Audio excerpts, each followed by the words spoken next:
Сәлем достар, бүгін сендерге мені ұйықтатпай қойған, күлдірген, жылатқан, сосын тағы да жылатқан 3 мультфильм туралы айтып беремін. Бұларды көрмесем, шынымды айтсам болмайтын еді. Дайынсың ба? Кеттік онда. Бұл жай ғана балалар мультфильм сияқты көрінеді, иә? Күлкілі, текке тұрғысыз сияқты. Бірақ мен оны көріп болған соң үнсіз жылап отырдым. Лило жалғыз қалған кішкентай қыз, ата-анасы қайтыс болған, ол өзінің қиял әлемінде өмір сүреді. Қыздың жалғыздығын ешкім түсінбейді. Бір күні ол жануарлар дүкенінен ит алып кетеді, бірақ ол ит ешқандай ит емес, ол эксперимент 626 Стич. Басында Стич тек қиратып барлығын бүлдіріп жүреді, бірақ Лило оған бірінші рет бір сөз айтады. Охана отбасы, ал отбасы ешқашан тастап кетпейді.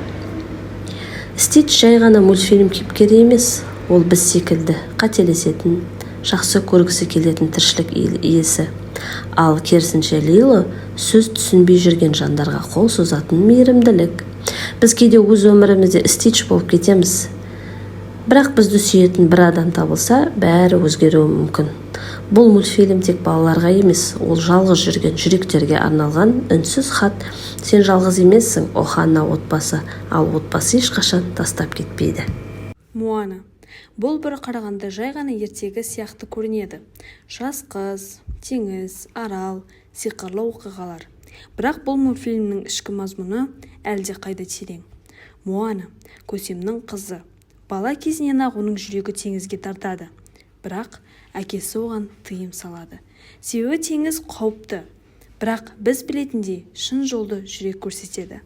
Жағдай қиындағанда, табиғат бұзылып, арал құрып бара жатқанда, Моана ештеңеге қарамастан жалғыз өзі үлкен теңізге жол тартады. Бұл батылдық жай ғана шытырман оқиға емес, бұл өз тағдырын табу жолы. Әжесімен қоштасу жүрекке сиетін сәт. Мультфильмнің ең әсерлі сәті бұл әжесінің өлімі. Әжесі Моананың ең жақын адамы, ол кішкентайынан оның ерекше екенін айтып келді. Тіпті бала Моана теңізге қарап тұрғанда алғашқы болып оны қолдаған адам сол еді. Егер бір күні кім екеніңді ұмытып қалсаң, тыңда. Жүрегің саған бәрін айтып береді. Бірақ бір сәтте бәрі тоқтап қалады. Моана жалғыз қалып, үмітін үзеді. Сол сәтте толқындардың арасынан әжесінің рухы пайда болады. Бұл эпизод өте терең, себебі ол бізге көрсетеді.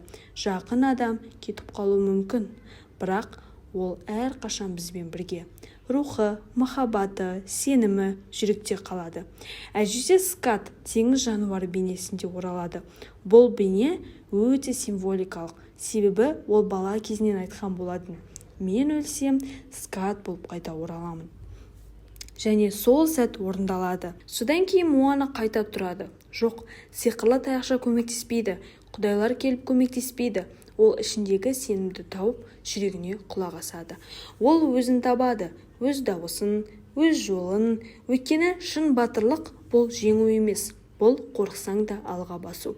Финалда Моана табиғатты қалпына келтіріп, өзін халқын аман алып қалады. Бірақ ең үлкен жеңіс бұл өзінің кім екенін түсінуі. Келесі мультфильм бізде Коко құпиясы. Есіңде болса, мен тірімін. Коко мультфильмі бұл махаббат пен естеліктің күші туралы терең хикая. Бір қарағанда кішкентай бала туралы оқиға, бірақ шынында жанымызды сыздататын шындық. Мигель музыкаға ғашық бала. Мигель 12 жасар бала. Оның жүрегінде жалғыз арман, әнші болу. Бірақ бір қайғылы оқиға оның отбасын музыкадан бас тартуға мәжбүр етеді. Ұрпақтан ұрпаққа жалғасқан музыкаға тыйым бұл тек ереже емес, бұл жара. Отбасы ата-бабасын ұмытпауды, суреттерін ілуді еске алып, өлілер күнін атап өтуді маңызды санайды. Бірақ музыкаға жол жоқ. Бірақ жүрек тоқтата алмайды. Мигель тыйымға қарамай өз жолын іздейді. Өлілер елі. Тірілер ұмытпағанша өмір бар. Музыкалық талантын дәлелдеу үшін Мигель атақты әншінің гитарасын ұрлайды. Сол сәтте ол басқа әлемге, өлілер еліне тап болады. Бұл әлем ғажайып, түрлі түсті. Бірақ бір қағида бар. Егер сені тірілер ұмытып кетсе, сен бұл жерде де жоғалып кетесің. Мүлде. Мигель бір елде өзінің отбасының рухтарымен кездеседі. Бірақ ең бастысы ол әкесінің кім екенін анықтай бастайды және көп ұзамай бәрі басқаша екенін ұғынады. Гектор – ұмытылған адамның тағдыры.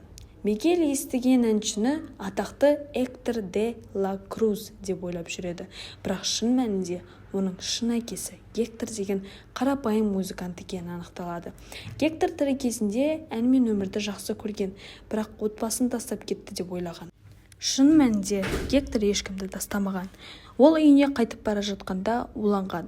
Оның әндерін басқа адам ұрлап, атақты болып кеткен. Ең ауыр жері Гектор енді соңғы рет ұмытылғалы жатыр. Тірілердің арасындағы жалғыз адам кішкентай шөбересі Коко ғана. Есіңе ал мені, жүрек естелігі. Финал көзге жас үйіретін сәт. Қартая бастаған үнсіз отырған Коко кенеттен тіріледі. Ол күледі, жылайды. Әкесін есіне түсіреді. Көп көрермен осы жерде үнсіз отырып, көз жасын сүртеді. Бұл жай ғана мультфильм емес, бұл біздің де бабаларымыз туралы. Ата, әже, ана, әке. Біз оларды есімізде ұстасақ, олар бізбен бірге. Соңына дейін қарағандарыңыз үшін көп рахмет. Сіздермен болған Айжұлдыз World. Жазылып, және де лайк басып, комментарий жазып кетіңіздер.